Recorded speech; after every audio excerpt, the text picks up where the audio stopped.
Ads లేకుండా latest episodes చూడండి. ఇంకా కోల్పోవడానికి ఏముంది? జాగ్రత్తగా ఉండటానికి చావో రేవో తేల్చుకోవాల్సిందే. నాకు అన్యాయం చేసిన వాళ్లతోనే న్యాయం జరిగేలా చేసుకోవాలి.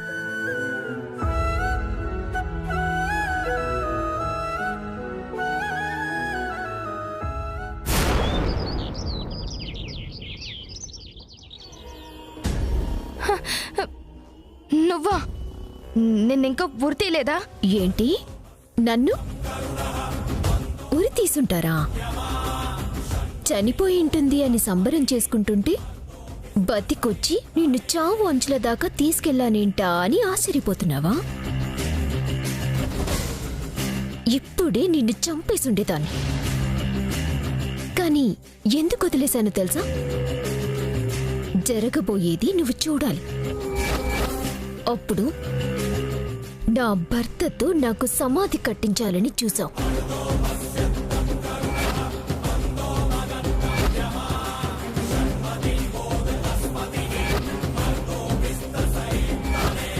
కోర్టులో నా భర్త ద్వారానే నాకు ఉరిశిక్ష పడాలని చూసావు. ఉరిశిక్ష వేయడమైనది. కానీ దేవుడు నా వైపున్నాడు. నా భర్త చేతే ఉరిని తప్పించేలా చేశాడు. నీకు ఉరిశిక్ష రద్దు చేయబడుతుందమ్మా. దేవాంశ జడ్జి గారి దగ్గరికి వెళ్ళి నువ్వే వైదేహి అని చెప్పాడు. అలాగే రేపు మళ్ళీ నా భర్త పక్కన నిలబడతాను. ఇన్నాళ్ళు నీ నుంచి నన్ను నా కుటుంబాన్ని ఎలా కాపాడుకోవాలని మాత్రమే ఆలోచించా. కానీ ఇప్పుడున్నది పగ. నీ పతనం చూసేదాకా అది పోదు. ఏ కుటుంబం ముందైతే మొసలి కన్నీరు కాచి నన్ను దూరం చేశావో అదే కుటుంబం ముందు నీ బండారం బయటపెట్టి వాళ్లతోనే నీ ప్రాణాలు తీయిస్తాను. నిన్ను వెతుక్కుంటూ వచ్చే నీ చావు కోసం ఎదురు చూస్తూ క్షణాలు లెక్క పెట్టుకో. ఏంటి లెక్క పెట్టుకునేది? ఏం చేస్తావు? చంపేస్తావా? చంపేయ్. నువ్వే కాదు, నేను కూడా చచ్చి బతికిన దాన్నే.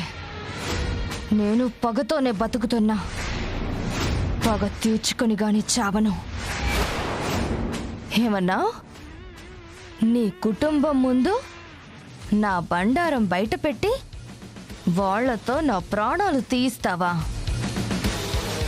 20 ఏళ్ళు నీ అమ్మని, అదే దశరథ రామయ్య చెల్లెల్ని గొలుసులతో బంధించి చీకటి గదిలో వేశాను.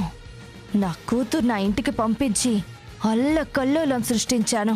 నిన్ను లోయలోకి తోసి నీ రూపమే మారిపోయేలా చేశాను. ఇన్ని చేసిన నేను కళ్ళ ముందుకొస్తే ఎవరైనా ఏం చేస్తారు? కనిపించిన చోటే నరికేస్తారు. కానీ నేను ఒక కట్టుకథ చెప్తే నమ్మేసి కోడలికే ఉరిశిక్ష పడేలా చేశారు. అది ఈ చెంచల అంటే. నన్నెవ్వరూ ఏం చెయ్యలేరే. నేనే నిన్ను, దశరథ రామయ్యని, మొత్తం కుటుంబాన్ని నాశనం చేస్తా, నీ దేవాంశుతో సహా. చంపేస్తావా? చంపేయ్. సంతోషం, చాలా సంతోషం. ఇప్పుడే వెళ్ళి ఈ విషయాన్ని మావైతే చెప్పేస్తాను. నువ్వు చెప్పింది మొత్తం రికార్డ్ చేశాను. ఎక్కడ రికార్డ్ చేసావు? భయపడ్డావా చంచలా? భయం లేదన్నా? అసలు నా దగ్గర ఫోనే లేదు. కానీ వీడియో తీశాను అనగానే ఎక్కడ నువ్వు చేసిన తప్పులు బయటపడతాయేమోనని భయపడ్డావు. చూసావా? తప్పు చేసిన వాళ్ళు ఎప్పటికైనా భయపడాల్సిందే, బయటపడాల్సిందే. నువ్వు కూడా బయటపడతావు. తొందరలోనే నీ నోటితోనే నువ్వే నిజం ఒప్పుకునేలా చేసి నేను నా మెట్టినింటికి వెళ్తాను. చూస్తూ ఉంటా. ఏయ్,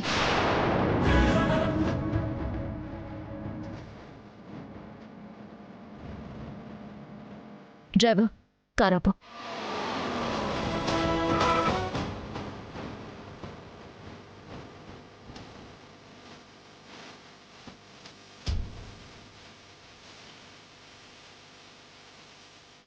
రే పోనీరా.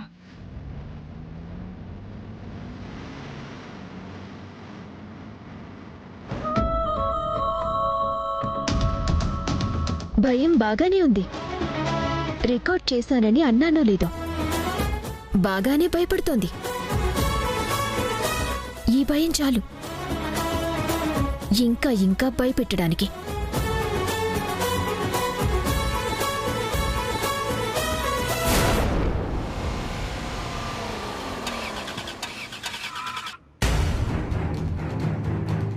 ఏమైంది నాన్న? ఏదో ఇంజిన్ ప్రాబ్లం అనుకుంటా, చూస్తాను ఉండండి.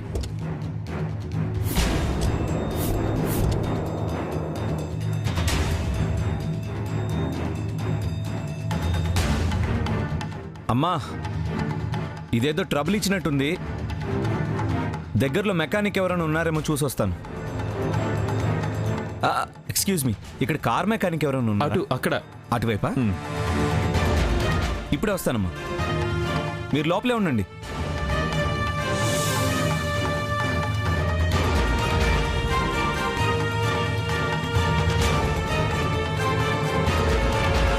అదిగో అక్కడే ఉంది.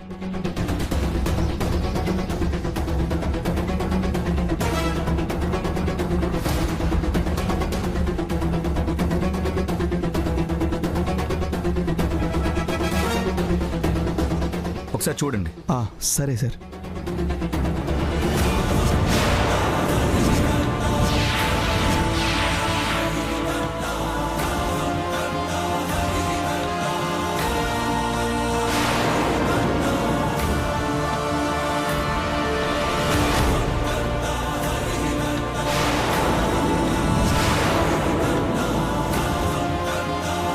కడుపును పుట్టిన కొడుకుని, కానీ అమ్మ ప్రేమకే కాదు పలకనిపై కూడా నోచుకోలేను.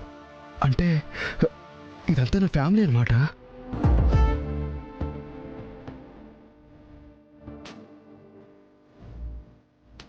హలో, అటు ఇటు చూస్తున్నావేంటి? త్వరగా కానీ. చూస్తున్నానండి.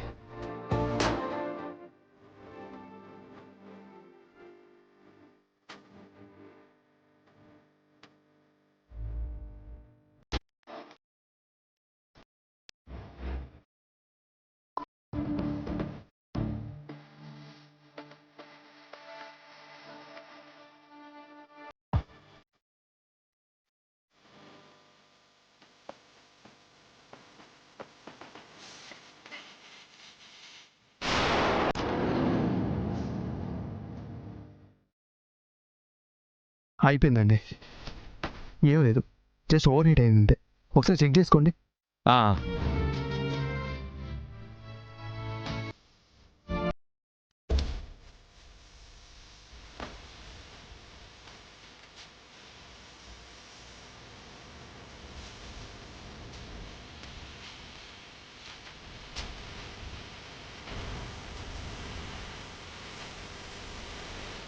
చాలా థ్యాంక్స్ అండి.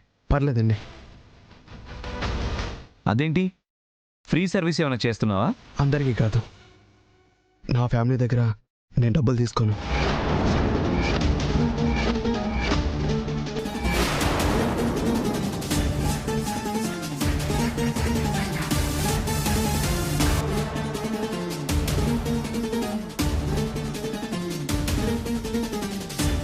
ఏమన్నావు? అదే సార్, కారులో ఎవరైనా ఫ్యామిలీ వెళ్తుంటే ఆ కారును బాగు చేస్తే డబ్బులు తీసుకోను అంటున్నారు. పర్లేదు, తీసుకో. అయ్యో, ఇది చిన్న పనేగా, ఉంచుకోండి. సరే, థ్యాంక్ యూ సో మచ్. పర్లేదండి.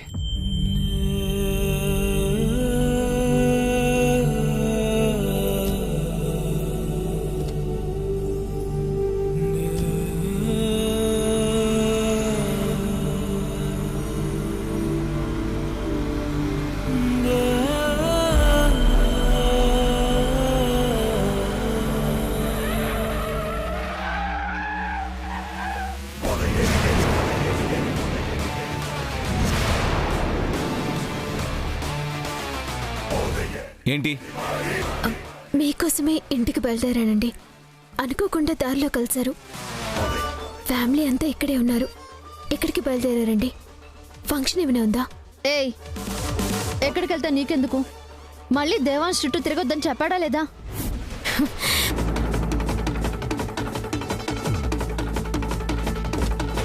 దిగు దిగు.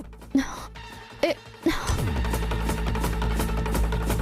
మధ్యలో నీ కూడా వెంటి ఢిల్లీ పాప? కోర్టు కేసు అయిపోయింది కదా, ఇంకా నువ్వు ఢిల్లీ వెళ్ళలేదా? ఇక్కడ నువ్వు ఏ ఉద్దేశంతో ఉన్నావో తెలియదు కానీ నా మాట విని హాయిగా ఢిల్లీ వెళ్ళిపో. అక్కడ నీ ప్రాక్టీస్ బాగుంటుంది. లేకపోతే మధ్యలో కలిసే బంధాలు మధ్యలోనే పోతాయి. తర్వాత ఏడవాలి. ఇదిగో అమ్మాయి, తను నా మనవరాలు, ఇక్కడే ఉంటుంది. మధ్యలో నీకేంటి సమస్య? ఇదిగో అమ్మమ్మ, ఎవరేమన్నా పర్వాలేదు, నువ్వు మాత్రం ఏమీ అనొద్దు. నేను జానకిలా మారి నీ దగ్గరకొస్తే ఎవ్వరూ గుర్తుపట్టకపోయినా మన మధ్య ఏదో బంధం ఉందని గుర్తుపట్టింది నువ్వు. ఇప్పుడు నువ్వు కూడా నేను వైదేహిని కాదంటే ఎలా? అయినా ఈ ఢిల్లీ పాప నీకెప్పుడు మనవరాలు అయిపోయిందమ్మమ్మా? ఇలాగే స్రవంతిని చేరతీసి మనవరాలు అన్నావు, ఏమైంది? మళ్ళీ ఇలాంటి వరుసలు కలుపుకోకమ్మమ్మా. తర్వాత జరగనంది జరిగితే తట్టుకోలేవు. స్రవంతి గురించి కూడా తెలుసుకున్నావా? అసలు మొత్తం అటేడు తరాలు ఇటేడు తరాలు చరిత్ర తెలుసుకుని వచ్చినట్టున్నావు. అయినా స్రవంతితో పోల్చాల్సింది అలేఖ్యని కాదే, నిన్ను. అది కూడా నీలాగే లేని సంబంధం కలుపుకుని కోడలైపోవాలనుకుంది. తర్వాత ఏమైపోయిందో కూడా తెలియకుండా పోయింది. కానీ నేను ఏమీ అయిపోలేదత్తయ్య. చూడండి, కాసేపట్లో ఉరి తీస్తారనగా మీ అబ్బాయి గారే కాపాడి తీసుకొచ్చారు. కాపాడి తప్పు చేశా. మీ ఫ్రెండ్ మాటలు నమ్మి నీ కోసం నీ బిడ్డ కోసం ఆలోచించాను చూడు, అది తప్పైపోయింది. అయినా నీ దారి నువ్వు చూసుకో. మళ్ళీ నా జీవితంలోకి రావద్దని చెప్పాను కదా, అర్థం కాలేదా? మీ జీవితం నా జీవితమని వేరే ఎక్కడున్నాయండి? ఇద్దరిది ఒకటే జీవితం అయినప్పుడు రాకుండా ఎలా ఉంటాను? నేను అప్పుడే చెప్పాను, ఏదో మంచి పనని ఎగపడి చేశారు. ఈ వైశాలి నేనే వైదేహి అని వస్తే ఏం చేస్తారు అని. అక్క, నీకు బావగారిని బాగా చూసుకోవటం తప్ప అన్ని విషయాలు కావాలి కదా. నువ్వు ఏదేదో అనుకుంటావు పాపం. ఏది జరగదన్న సంగతి అర్థం చేసుకోవు. అది కాదమ్మా, భర్తను చంపినా అదృష్టం బాగుండి బతికావు. ఆరోగ్యం బాగాలేని కూతురుందన్నావు. ఆ కూతుర్ని చూసుకోకుండా ఎందుకమ్మా నీకివన్నీ? ఎంతకీ నీకేం కావాలమ్మా? నా జీవితం నాకు కావాలి మావయ్య. నా భర్త కావాలి, నా కుటుంబం నాకు కావాలి. చాలు వైశాలి, నీ మంచి కోసమే చెప్తున్నాను, వెళ్ళిపో. ఈ వైశాలి ఎక్కడి నుంచి వచ్చిందండి బాబు? అసలేమైంది మీకు? చుట్టుపక్కల్లో ఎక్కడున్నా పరిమళం పరిమళమని పరిగెత్తుకుంటూ వచ్చేవారు. ఇప్పుడు ఎందుకు గుర్తుపట్టలేకపోతున్నారు? ఎందుకంటే నువ్వు నా పరిమళం కావు కాబట్టి.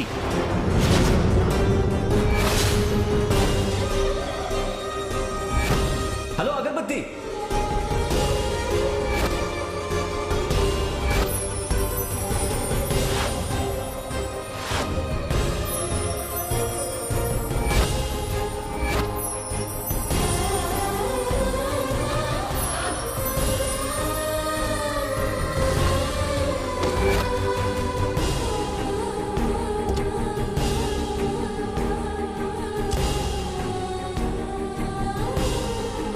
మీరు నమ్మిన అబద్ధాలు అపోహలు అన్నీ కలిపి నన్ను నన్నుగా గుర్తుపట్టనీయకుండా చేస్తున్నాయి.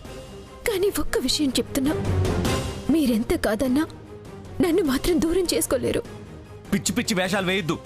ఇదే లాస్ట్ అండ్ ఫైనల్ వార్నింగ్. మళ్ళీ ఎదురు పడితే ఏం చేస్తానో నాకే తెలీదు.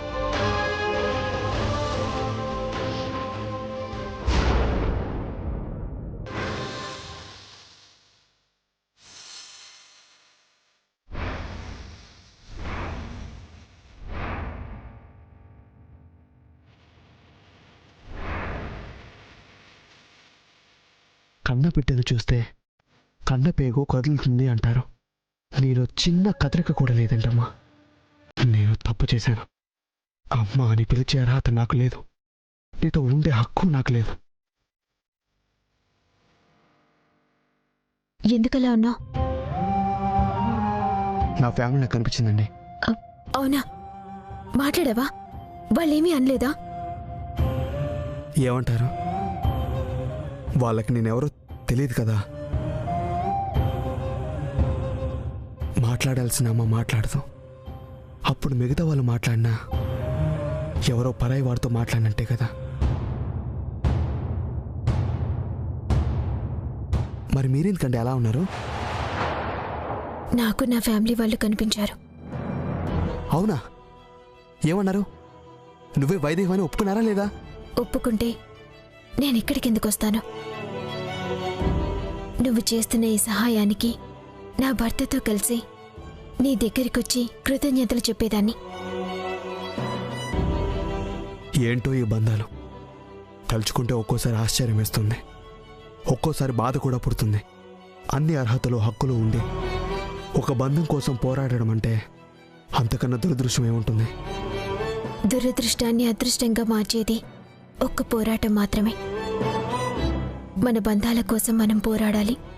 లేదంటే ఇలాగే జీవితాంతం దురదృష్టవంతులమంటూ బాధపడాల్సి వస్తుంది. పోరాడదాం.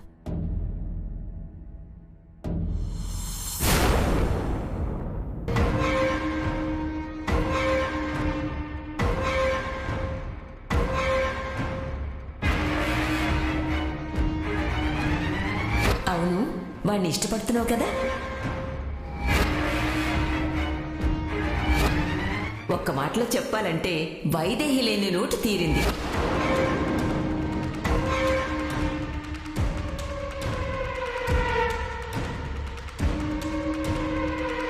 బామ్మకి దేవాంశ్తో నా పెళ్లి చేయాలనుంది. కానీ దేవాంశ్ వైపు నుంచి ఎలాంటి స్పందన లేదు. ఇప్పుడు నా మనసులో మాట చెప్పినా ఎలా రెస్పాండ్ అవుతాడో తెలియదు. అయినా ఇప్పుడు నేను దేవాంశ్ని కన్విన్స్ చేయడం ఇదంతా రాంగ్ ప్రాసెస్. ఒక్క మాట మాట్లాడామా, నిశ్చితార్థం జరిగిపోయిందా, పెళ్లి జరిగిపోయిందా అన్నట్టుండాలి. అది పెద్దల వల్లే అవుతుంది. ఇది బామ్మ వల్లే అవుతుంది. బామ్మ వెనక ఉండి కొంచెం స్పీడప్ చేయాలి. ఎస్.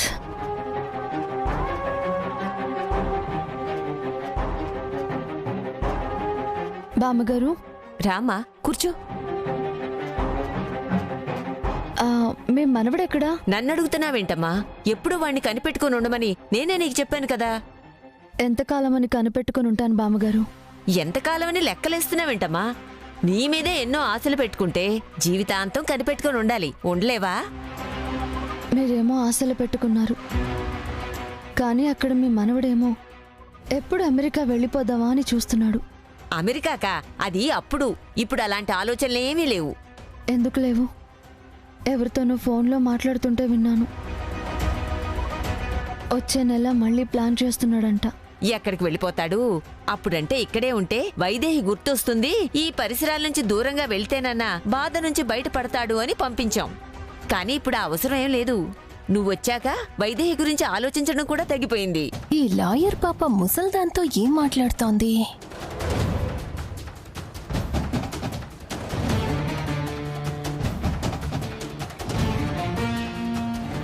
అలా అని మీరు ఫీల్ అవుతున్నారు. దేవాంశ్ కూడా ఫీల్ అవ్వాలి కదా. ఇలాగే ఏదో ఒక రోజు దేవాంశ్ అమెరికా వెళ్ళిపోతే నేను ఇక్కడే ఎదురు చూసి ఏం లాభం బామ్మగారు? దానికన్నా ముందే నేను ఇక్కడి నుంచి వెళ్ళిపోతే బాగుంటుంది కదా. ఏం మాట్లాడుతున్నావు? ఆపు. నువ్వెక్కడికి వెళ్ళొద్దు, వాణ్ణి ఎక్కడికి వెళ్ళనివ్వను. ముందు మీ ఇద్దరికి నిశ్చితార్థం జరిపిస్తే ఎవరూ ఎక్కడికి వెళ్లకుండా ఇక్కడే పడి ఉంటారు. నిశ్చితార్థమా? అంటే దేవాంశ్కి అలేఖ్యకి నిశ్చితార్థం చేయాలని నిర్ణయించిందా ఈ ముసల్ది? నిశ్చితార్థం అంటే దేవాంశ్ ఒప్పుకుంటాడా? ఎందుకు ఒప్పుకోడు? వైదేహి లేదని ఇలాగే జీవితాంతం ఒంటరిగా ఉండిపోతాడా? లేదు కదా. ఎవరినో ఒకరిని పెళ్లి చేసుకునే బదులు బాగా తెలిసిన, అర్థం చేసుకున్న నిన్ను చేసుకుంటే వాడు బాగుంటాడు, ఈ కుటుంబం బాగుంటుంది కదా. ఏమంటావు? మీ ఇష్టం బామ్మగారు. అబ్బా, అసలు ఇష్టమే లేనట్టు మీ ఇష్టమట.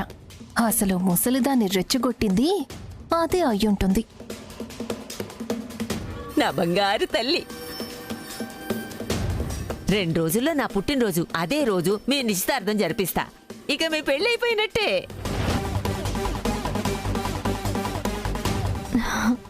థ్యాంక్స్ బామ్మగారు. ఎస్, చేజారిన వజ్రం తిరిగి చేతికి చిక్కబోతోంది. అవును, దేవాంశ్ అలైకిని పెళ్లి చేసుకుంటే మాకే మంచిది కదా. ఈ బాలి ఎక్కడా?